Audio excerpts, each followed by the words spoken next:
Well, the funky little cars that have been turning heads in Minneapolis will be coming to St. Paul this Saturday. If you've seen them, you've probably wondered about them.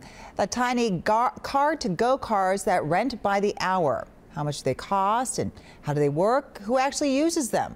Well, WCCO's Matt Brickman takes us inside one to find out. What I'll do is take out my member card, slap that on the windshield unit here. It'll say, "Welcome to Car2Go. Your trip has started. Please enter the car." This may be the future for some drivers. So I'll just select my personal account. Checking into a little blue and white smart car and renting it by the minute. And from there, take the key out,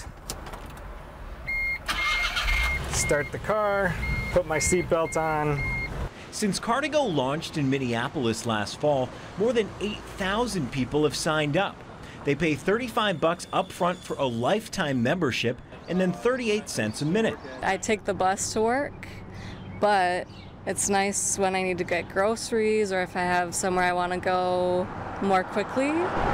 The rules are simple. You pay from the start of your ride to the end and can leave the car anywhere in Minneapolis, even at a meter. That's the great part about our services. We include parking at both Minneapolis and soon to be St. Paul meters that are 2 hours or greater. It's ideal for people who live and work within the city limits, so there are plenty of members in the North Loop with all those condos and apartments. But it's also great for married people who don't want to pay for two cars. Like me, I take one to WCCO whenever I work the morning show. Since my wife and I share one car, this allows me to drive to work and then leave our Toyota at home for her to drive in the morning. When this started, I wasn't an advocate at all. In fact, I thought it was kind of ridiculous. Carl Pearson Cater's family also uses Car2Go.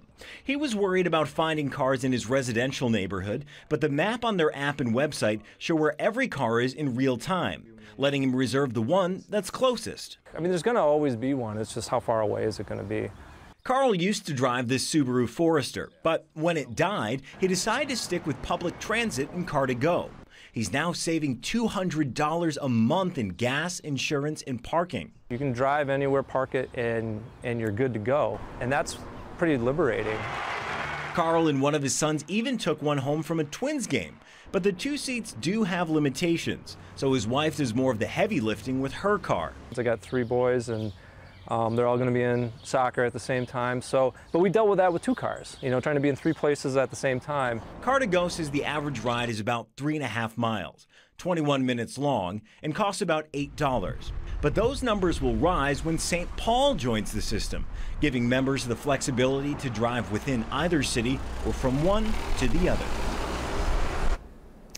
Matt says that Car2Go has 350 cars on the road right now. It's owned by Daimler, which also makes the smart cars.